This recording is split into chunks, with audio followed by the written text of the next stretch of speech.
Bonjour, je m'appelle Léo. J'ai 25 ans et je suis ouvrier agricole saisonnier au Clos des Chênes. Je n'aurais jamais imaginé que la promesse la plus importante de ma vie, je la ferais à une femme qui ne me croyait pas capable de rester plus d'une semaine. Mais laissez-moi commencer par le début. Tout a commencé par une route de terre défoncée, quelque part dans le Périgord vert, où les chênes sont si denses qu'ils avalent le soleil, même à midi. Mon vieux fourgon toussait en grimpant la dernière côte. J'ai coupé le contact, et le silence est tombé, lourd, seulement brisé par le vent dans les noyers. La ferme était là. Une maison en pierre fatiguée, une grange au toit affaissé. J'ai attrapé mon sac sur le siège passager, le jetant sur mon épaule. La poignée de la portière a grincé. C'était un de ces endroits qui gardent les secrets ou qui meurent avec. J'ai marché vers ce qui devait être ma nouvelle maison. Le bungalow réservé aux saisonniers sentait le bois humide et la poussière. J'ai posé mon sac par terre, le bruit a résonné dans la petite pièce vide. Il y avait un lit, une table, une chaise. J'ai ouvert la fenêtre. L'air frais a envahi l'espace, apportant une odeur de feuilles mortes et de terre mouillée. J'ai passé la main sur le rebord rugueux, sentant les échardes sous mes doigts.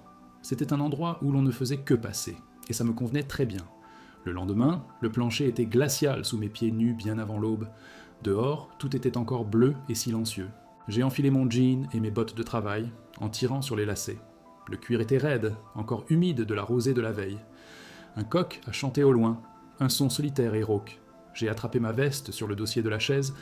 La journée pouvait commencer, exactement comme toutes les autres journées, dans toutes les autres fermes avant celle-ci. J'ai fait chauffer de l'eau sur mon petit réchaud à gaz. La flamme bleue vacillait.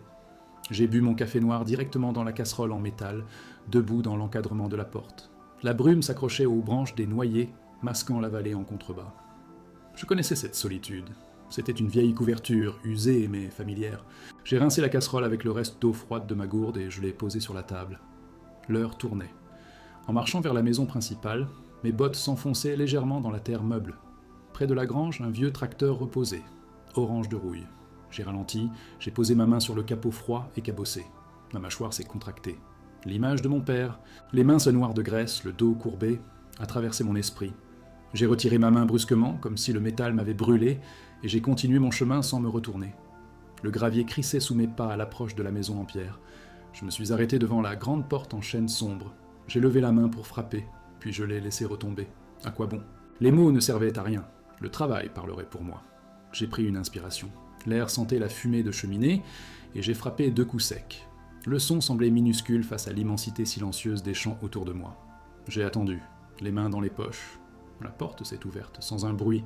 C'était elle, Hélène. La première chose que j'ai vue, ce sont ses mains. Elles agrippèrent le bord de la porte, les jointures blanches. Des mains fortes, avec des ongles courts et de la terre incrustée dessous. Puis, j'ai levé les yeux vers son visage. Elle avait des mèches grises aux tempes et un regard qui vous évaluait en une seconde.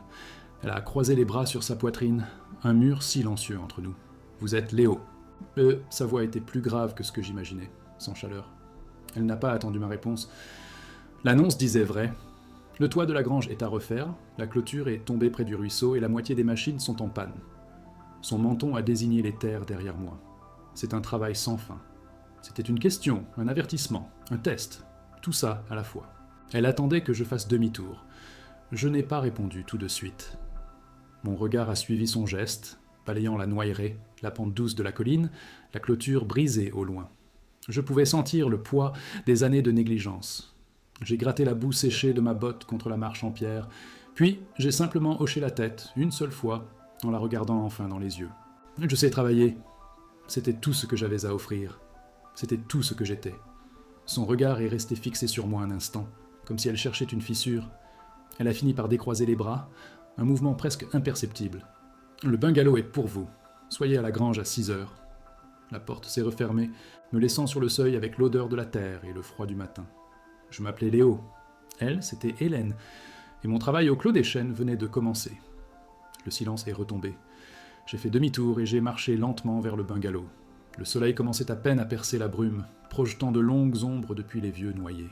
Chaque pas sur ce chemin de terre semblait plus lourd, plus définitif que tous les chemins que j'avais empruntés auparavant. J'ai sorti la clé de ma poche, le métal froid contre ma paume. Demain, le travail commencerait. Pour l'instant, il n'y avait que le silence et la terre qui attendaient. Le lendemain, à 6 heures pile, la porte de la grange a grincé. Hélène était là, une liste à la main, déjà en tenue de travail. Elle ne m'a pas salué, elle a juste pointé le toit affaissé. « Par là, les tuiles sont dans le hangar.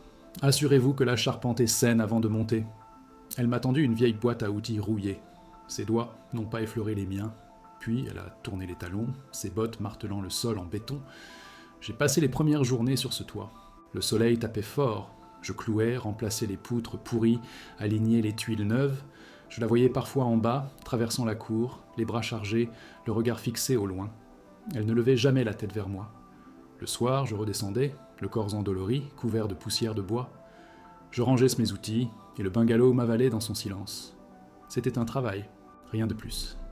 Une semaine plus tard, en déblayant un coin de la grange pour stocker du vieux matériel, je suis tombé dessus. C'était une vieille houe, coincée derrière des sacs de semences pétrifiées. La lame était couverte d'une épaisse couche de rouille et de terre séchée. Le manche en frêne était lisse, patiné par des années de sueur et de travail. J'ai passé mon pouce sur le bois usé. C'était un outil qui avait servi, qui avait une histoire. Je l'ai emporté au bungalow ce soir-là. Assis sur le seuil, j'ai gratté la rouille, avec un bout de papier de verre. Lentement, le métal a réapparu, sombre et solide. C'est là que je les ai vus, gravés maladroitement près de la base du manche. 2 initiales. A, D. J'ai repassé mon doigt, dessus. Juste des lettres. J'ai posé la houe contre le mur et je suis rentré me faire à manger. La nuit était déjà tombée sur la vallée. Les jours se sont transformés en une routine silencieuse. Le toit, puis la clôture près du ruisseau. Je travaillais seul. Parfois, elle laissait une bouteille d'eau fraîche sur un piquet de clôture sans que je la voie arriver. Je la buvais d'un trait, en regardant vers la maison vide. Une fois, le moteur du vieux tracteur a calé. Elle a donné un coup de pied dans un pneu, un geste sec et frustré, avant de se pencher sur le moteur, les bras déjà couverts de graisse. Je me suis approché, sans un mot. J'ai pris une clé à molette dans sa caisse et j'ai resserré une durite qui fuyait. Elle m'a regardé faire, les bras croisés sur sa poitrine, son armure habituelle. Quand le moteur a redémarré en tout sautant, elle a juste hoché la tête. Bien. Elle a essuyé ses mains sur un chiffon, laissant une trace noire sur son jean, et elle est partie vérifier l'abreuvoir des vaches. Je suis resté là un instant, l'odeur de diesel flottant dans l'air. Le travail sur la clôture a duré plus d'1 semaine. Une section entière avait été emportée par une crue. Alice est venue m'aider à tendre le nouveau fil de fer. On travaillait en silence, le seul bruit étant le cliquetis de la pince et le vent dans les noyers. Elle tenait le tendeur, je fixais les crampons. Nos mains se sont frôlées en passant un outil. J'ai senti la corne sur sa paume. J'ai laissé tomber un crampon dans l'herbe haute. Je me suis accroupi pour le chercher, prenant plus de temps que nécessaire. L'herbe était humide contre mes doigts. Quand je me suis relevé, elle regardait de l'autre côté de la rivière, ses yeux plissés face au soleil couchant. Elle n'a rien dit. Nous avons continué à travailler, en gardant un peu plus de distance entre nous, jusqu'à ce que la dernière section soit en place. Le soleil était presque couché quand nous avons fini. Si cette histoire vous parle, si vous comprenez ce genre de silence qui en dit long, alors restez encore un peu. Abonnez-vous, laissez un pouce en l'air. Parce que c'est là, dans ce silence, que tout a vraiment commencé à prendre forme. Laissez-moi vous raconter la suite. Le soir, je prenais la vieille houe et je m'attaquais au lopin de terre envahi par les mauvaises herbes à côté de mon bungalow. Le geste était mécanique, familier. Arracher les ronces, retourner la terre compacte, ça occupait mes mains et mon esprit. La lame de la houe mordait la terre avec un son sourd et satisfaisant. Je ne pensais à rien, juste au prochain coup, à la prochaine racine à déterrer. Un soir, alors que la lumière déclinait, sa voix m'a fait sursauter. Elle était à mon grand-père. Hélène se tenait près de la terrasse, à une 20aine de mètres, une tasse à la main. Elle regardait la houe, pas moi.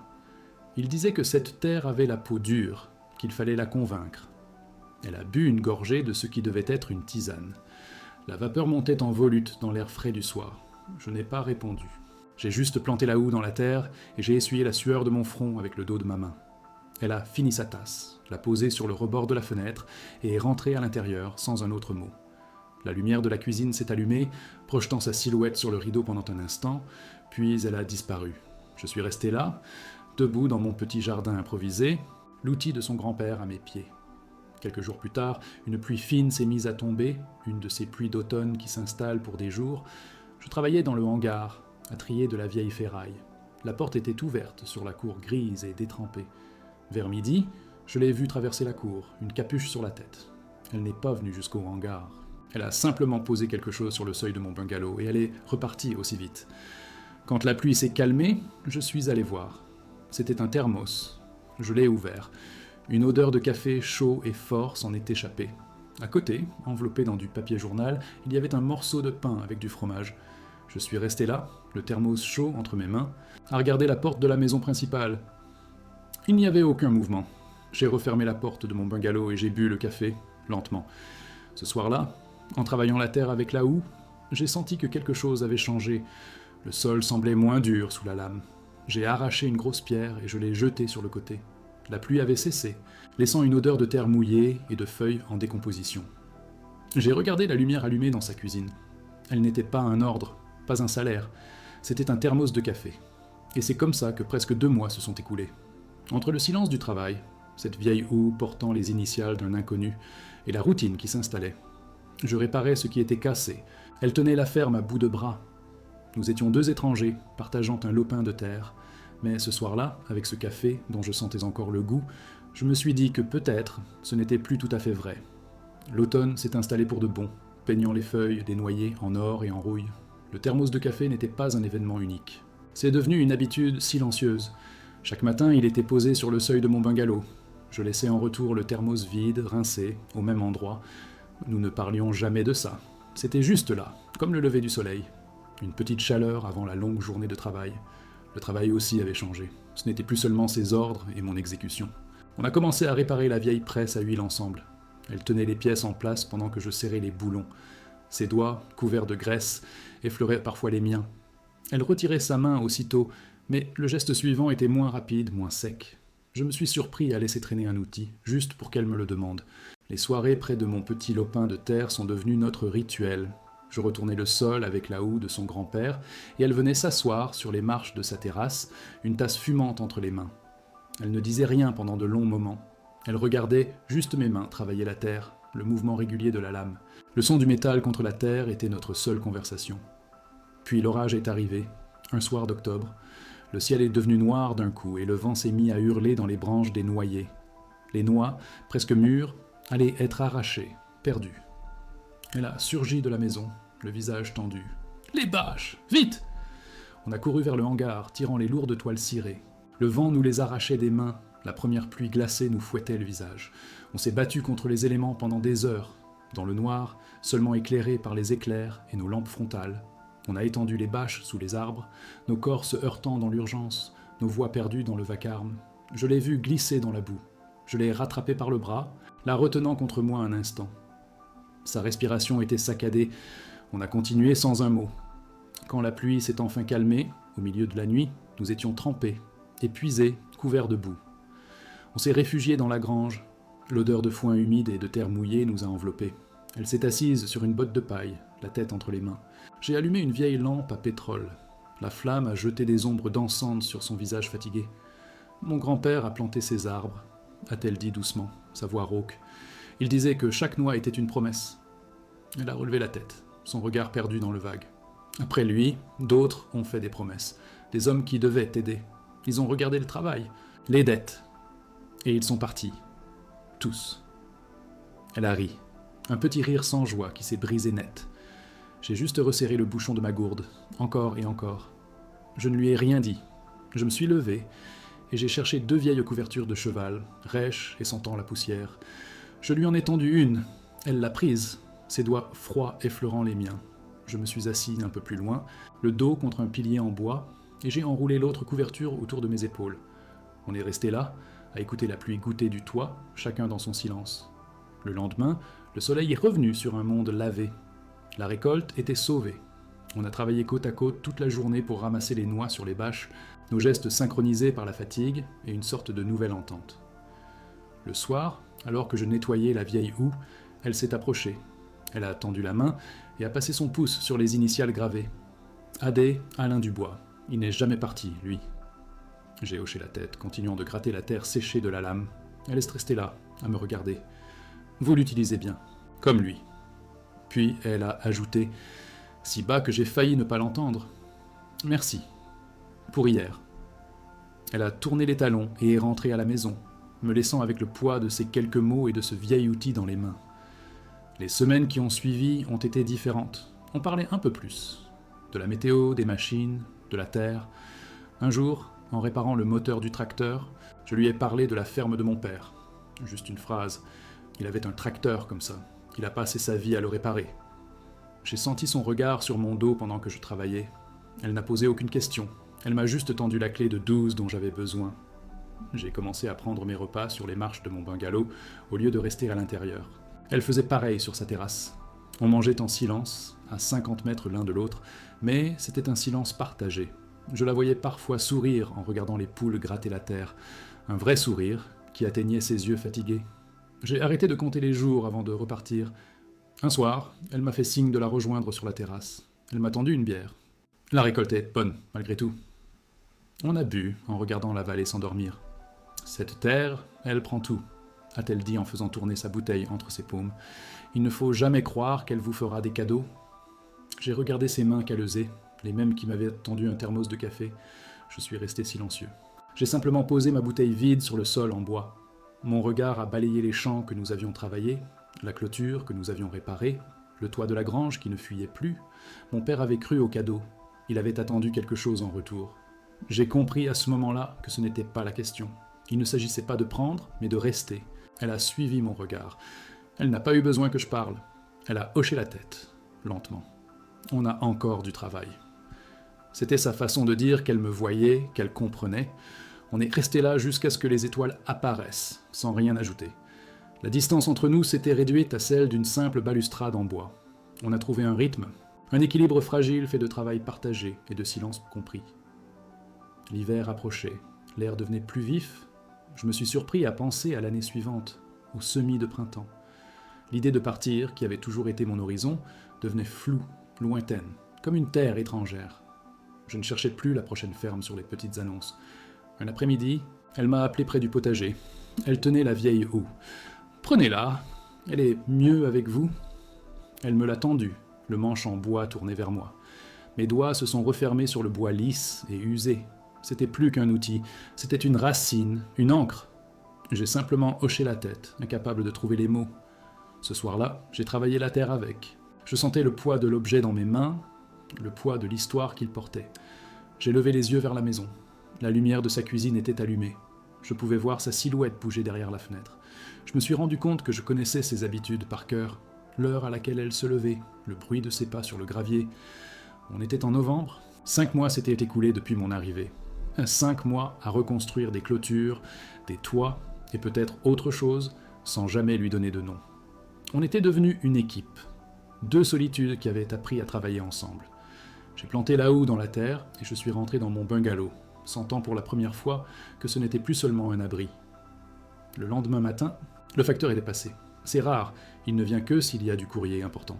Il m'a tendu une enveloppe. L'adresse de l'expéditeur était celle d'une grande exploitation viticole en Alsace. Je suis resté là, le papier froid dans ma main, le bruit du moteur de la camionnette s'éloignant sur le chemin de terre. Le silence qui a suivi était différent, plus lourd. J'ai glissé la lettre dans la poche de ma veste sans l'ouvrir. Le papier était lisse, officiel. Le poids contre ma hanche était dérisoire, mais il semblait tirer tout mon corps vers le sol. J'ai levé les yeux. Le soleil filtrait à travers les noyers, créant les mêmes motifs de lumière sur le chemin que la veille. Pourtant, tout semblait différent, comme si un filtre gris avait été posé sur le paysage. Les sons de la ferme me parvenaient, assourdis. Hélène me regardait depuis le seuil de la grange. Son regard s'est arrêté une seconde sur ma main qui quittait ma poche. Elle a aussitôt croisé les bras sur sa poitrine, son vieux rempart de retour entre nous. Elle n'a posé aucune question. Elle s'est juste retournée et a désigné une pile de sacs de chaux. « Il faut les mettre à l'abri, il va pleuvoir. » Sa voix était redevenue plate, comme au premier jour. Le travail, rien que le travail. Nous avons passé le reste de la journée à travailler chacun de notre côté du domaine. Les anses que nous avions trouvées avaient disparu. En fin d'après-midi, en passant près d'elle pour aller chercher un outil, j'ai laissé tomber une clé dans la boue. En la ramassant, j'ai vu ses bottes, immobiles, à quelques mètres. Elle ne s'est pas approchée pour m'aider, comme elle l'aurait fait la veille. Elle a juste attendu que je me relève et que je m'écarte du passage. Ce soir-là, je n'ai pas touché la vieille houe. Elle est restée appuyée contre le mur de mon bungalow, sa lame propre brillant faiblement sous la lune. La terre que j'avais commencé à retourner attendait, mais mes mains sont restées vides, serrées en poing dans mes poches. Je ne pouvais pas faire semblant de planter des racines alors qu'on venait de me proposer un autre sol, une autre vie, loin d'ici. La lumière de sa cuisine s'est éteinte plus tôt que d'habitude.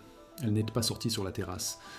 J'ai regardé la porte fermée pendant un long moment avant de me décider à rentrer. Le thermos du matin était resté sur mon seuil, intact. Je ne l'avais pas bu.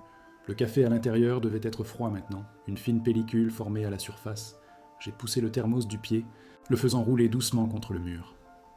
Le lendemain, la distance entre nous était un fossé. Elle m'a donné mes instructions sur un bout de papier, sans un mot. C'était une liste de tâches mécaniques, solitaires, réparer les gouttières, affûter les lames de la faucheuse, des choses qui me tiendraient loin de la maison principale, loin d'elle. J'ai pris le papier, nos doigts ne se sont pas touchés. J'ai hoché la tête et je suis parti vers le hangar, le silence pesant sur mes épaules. J'ai enfin ouvert l'enveloppe, assis sur une caisse dans le hangar. Les chiffres dansaient devant mes yeux. Un salaire fixe, un contrat à durée indéterminée, un logement fourni, tout ce que mon père avait poursuivi en vain, tout ce qu'il avait brisé. J'ai replié le papier avec soin et l'ai remis dans ma poche. Le métal froid d'une pince traînait sur l'établi. Je l'ai prise et je l'ai nettoyée encore et encore, bien qu'elle soit déjà propre. Par la porte ouverte du hangar, je l'ai vu essayer de déplacer seule une vieille auge en pierre près du potager. Son dos s'est courbé sous l'effort, un grognement de frustration lui a échappé, porté par le vent. J'ai fait un pas vers la sortie. Ma main s'est posée sur le montant en bois, puis s'est retirée. Elle ne m'avait pas appelé. Elle avait construit ce mur entre nous, et s'attendait à ce que je le franchisse pour partir, pas pour l'aider. Plus tard, dans l'après-midi, je suis retourné à mon bungalow. J'ai pris la houe. Le manche en frêne était familier dans ma paume. J'ai donné un seul coup dans la terre, dure et froide. Le son était sec, solitaire. Ce n'était plus le même geste. Il n'y avait plus personne sur la terrasse pour le regarder. J'ai planté la lame dans le sol et j'ai laissé l'outil debout, comme une pierre tombale marquant la fin de quelque chose. La nuit est tombée, froide et sans étoiles. Je suis resté assis sur les marches de mon bungalow, regardant la seule fenêtre allumée de la maison principale. Un mur de silence nous séparait, plus solide que n'importe quelle clôture que nous avions réparée ensemble. Je savais que cette nuit ne suffirait pas à le faire disparaître. Demain, il faudrait que l'un de nous parle, ou que je charge simplement mes affaires dans mon vieux fourgon. Le lendemain matin, l'air était glacial. J'ai enfilé mes bottes, les lacets se resserrant autour de mes chevilles. Mon sac était à moitié fait sur le lit, une invitation silencieuse à la fuite. Par la fenêtre, je l'ai vue sortir de la maison, une barre de fer à la main, se dirigeant vers le potager. Elle marchait le dos droit, comme si elle portait le poids de la ferme entière sur ses épaules. Ma main s'est posée sur la poignée de mon sac, puis est retombée. J'ai traversé la cour, mais pas étouffé par la terre humide. Elle était là, près de la vieille auge en pierre, essayant de la faire levier. Ses muscles se contractaient sous sa chemise, son souffle formait de petits nuages blancs dans le froid. Elle ne m'a pas regardé approcher. Le seul son était le grincement du métal contre la pierre et sa respiration saccadée. Je me suis arrêté à côté d'elle, attendant qu'elle reconnaisse ma présence. Je me suis raclé la gorge. Il faut la soulever des deux côtés en même temps. Ma voix était rauque. Elle a laissé tomber la barre de fer, qui a atterri avec un bruit sourd dans la boue. Je n'ai pas besoin d'aide. Elle a essuyé ses mains sur son jean, évitant mon regard, se tournant pour ramasser un autre outil. Le mur entre nous était toujours là, plus froid que la pierre de l'auge. Sans un mot, j'ai pris position de l'autre côté. J'ai glissé mes doigts sous le rebord rugueux et froid. Maintenant. J'ai poussé avec mes jambes. Elle a hésité une seconde, puis a fait de même. La pierre a quitté le sol, lourde, récalcitrante. Nous l'avons déplacée, nos souffles synchronisés par l'effort. Quand nous l'avons posée, nos mains se sont retirées en même temps. Le silence est revenu, mais une fissure était apparue dans le mur. Elle s'est redressée, passant une main sur son front. « Vous devriez prendre cette offre, Léo. » Sa voix était neutre, presque détachée, comme si elle parlait de la météo. « C'est une bonne situation. Vous êtes jeune. Vous ne devriez pas vous enterrer ici avec tout ça. » Son geste vague a englobé la ferme, les dettes, et peut-être elle-même. C'était une porte de sortie qu'elle me tenait ouverte. J'ai sorti la lettre de ma poche. Le papier était déjà froissé. Son regard s'est fixé dessus. Ses lèvres se sont pincées. J'ai regardé les mots imprimés, la promesse d'une vie plus simple, plus sûre. Puis j'ai levé les yeux vers elle, vers son visage fatigué et fier. Lentement, j'ai déchiré l'enveloppe et la lettre en deux, puis en quatre. J'ai ouvert ma main et laissé les morceaux blancs tomber dans la terre sombre à mes pieds. J'ai entendu son souffle se couper. Ses yeux étaient rivés sur les bouts de papier, comme si elle n'arrivait pas à y croire. Elle a secoué la tête, un mouvement presque imperceptible. Pourquoi ? Le mot est sorti comme un murmure. Cette terre, elle prend tout. Il ne faut jamais croire qu'elle vous fera des cadeaux. Ses bras se sont enroulés autour d'elle, un geste de protection contre un espoir qu'elle n'osait pas ressentir. J'ai fait un pas vers elle, réduisant la distance qui nous séparait. Le bout de mes bottes a presque touché les morceaux de la lettre. Je ne suis pas comme mon père. Ma voix était basse, mais chaque mot pesait. Je ne vais pas me briser contre cette terre. Je vais la reconstruire avec toi. J'ai tenu son regard, laissant la promesse s'installer dans le silence entre nous. C'était tout ce que j'avais à offrir. Elle a détourné les yeux la première. Elle s'est retournée et a marché lentement vers la vieille clôture qui surplombait la noyerée. Elle a posé ses mains sur la pierre froide, ses épaules affaissées un instant avant de se redresser. Je l'ai suivie, m'arrêtant à quelques pas derrière elle. Le vent froid balayait la vallée, apportant l'odeur des feuilles mortes et de la terre qui attendait l'hiver. J'ai attendu, les mains vides. Son regard était perdu sur les arbres que nous avions sauvés de l'orage. Sa voix, quand elle a parlé, était à peine plus forte que le murmure du vent, chargé du poids de toutes ses déceptions passées. Cette terre a besoin d'un homme qui ne fuit pas. Ce n'était pas une question. C'était un constat, un dernier rempart qu'elle érigeait pour se protéger, pour me tester une dernière fois. Le silence s'est étiré. J'ai regardé la terre, les rangées d'arbres, le toit de la grange que j'avais réparé. Chaque tuile, chaque piquet de clôture était une réponse. J'ai pris une profonde inspiration, l'air piquant mes poumons. Puis j'ai regardé son dos tendu. Je ne vais nulle part. Ma voix était calme, un simple énoncé. Une encre jetée dans ce sol difficile. Elle s'est retournée lentement. Ses yeux ont cherché les miens, sondant, cherchant la moindre fissure, la moindre hésitation. Elle n'en a trouvé aucune. Une larme a roulé sur sa joue, traçant un sillon clair dans la poussière. Elle l'a essuyé d'un revers de main rapide, un geste brusque, comme pour effacer une faiblesse. Elle a hoché la tête une seule fois, un mouvement minuscule qui valait toutes les paroles du monde. Je suis retourné vers mon bungalow. La vieille houe était toujours là, appuyée contre le mur. Je l'ai ramassée. Le bois du manche était froid mais familier dans ma paume. Je suis allé jusqu'au lopin de terre à moitié retourné. J'ai levé l'outil et j'ai abattu la lame dans le sol compact. Le choc a résonné dans mes bras. Ce n'était plus un travail, c'était un engagement. Plus tard, alors que le soleil était un peu plus haut, je l'ai vue sortir de la maison. Elle a posé 2 tasses fumantes sur les marches de sa terrasse avant de s'asseoir. J'ai planté la houe dans la terre, je l'ai laissée là et j'ai marché vers la maison. J'ai pris la 2e tasse et je me suis assis sur la marche en dessous d'elle. Le café était chaud. L'hiver serait long, mais nous étions là, ensemble. L'hiver est passé. Je me réveille maintenant au son du plancher qui grince dans la maison principale, plus au silence du bungalow. Hélène est déjà dans la cuisine. Je verse le café dans les 2 tasses posées sur la table. Elle me passe le pain sans un mot. Ses doigts effleurent les miens en prenant la confiture. Je m'assieds à la place qui est devenue la mienne, en face d'elle.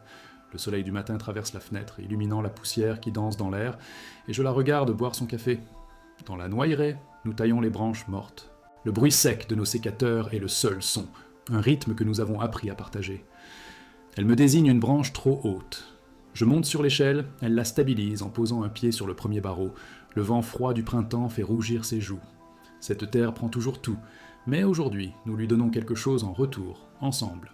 Mes mains ne tremblent plus en travaillant si près d'elle. Je me contente de couper la branche d'un geste net. Le soir, la terrasse n'est plus un territoire divisé. Nous nous asseyons sur la même marche, nos épaules se touchant presque. Elle nettoie un vieux couteau avec un chiffon, le geste lent et précis. Je la regarde faire, le profil de son visage découpé par la lumière du crépuscule. Elle a arrêté de croiser les bras sur sa poitrine. Ses mains, autrefois des poings fermés, sont maintenant ouvertes, posées sur ses genoux. Je gratte une écharde sur la marche en bois avec mon ongle, juste pour occuper mes doigts. Quand je suis arrivé, ce n'était que de la terre dure et des mauvaises herbes. Aujourd'hui, je plante des rangées de jeunes salades dans le potager. Mes doigts s'enfoncent dans le sol meuble et sombre. Hélène a installé un vieux banc à proximité. Parfois, elle vient s'y asseoir après sa journée, juste pour regarder les choses pousser.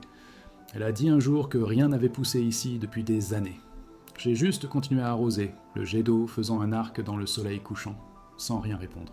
Nous avons dû renforcer la clôture près du ruisseau, au même endroit où j'avais laissé tomber un crampon des mois plus tôt. Cette fois, quand je lui ai passé la pince, nos mains se sont touchées et personne n'a reculé. Elle a juste souri, un petit coin de sa lèvre qui se relève, une cicatrice presque invisible sur son menton apparaissant. Je me suis concentré sur le fil de fer, le tendant jusqu'à ce que mes jointures blanchissent, juste pour avoir une contenance et ne pas la regarder trop longtemps. J'ai passé l'après-midi à nettoyer la vieille houe. J'ai poncé le manche une dernière fois, j'ai affûté la lame, mais au lieu de la ranger dans la grange avec les autres outils, je l'ai ramenée à la maison. Je l'ai accrochée au mur de la pièce principale, près de la cheminée en pierre. Plus tard, en passant, Hélène a posé sa main sur le bois usé, un instant, sans s'arrêter. Son geste silencieux était plus éloquent que n'importe quel mot qu'elle aurait pu dire. Le moteur du vieux tracteur orange toussait encore, mais je connaissais ses faiblesses par cœur maintenant. Mes mains étaient noires de graisse, comme celles de mon père autrefois. Mais en les regardant, je n'ai pas vu l'ombre de son échec. J'ai vu les miennes. J'ai resserré un dernier boulon. Hélène s'est approchée, me tendant une bouteille d'eau fraîche. Je l'ai bu d'un trait, sentant son regard sur moi, un regard qui ne me testait plus, qui ne cherchait plus la faille. Le soleil se couche derrière les collines, peignant le ciel en orange et violet. Nous sommes debout sur la terrasse, regardant nos champs.